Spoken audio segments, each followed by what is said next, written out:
So I just dropped loop kit number 4. So I thought for this video, what I might do, use one of the loops for a minute and we're gonna make a beat.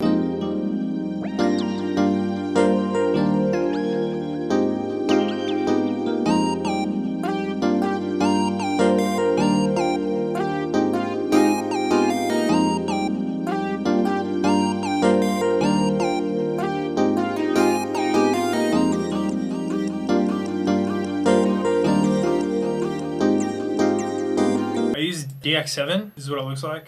It's in Analog Labs like collection. I just went with like an E-piano preset. Just did some like plug style chords. Then I did like 2 leads and they kind of have like this call and response pattern. So you can kind of see, I just re-recorded it all into audio and then just dumped it into this simpler and put it on slice mode and just went crazy on the keys. Just pressed some random keys until it sounded good.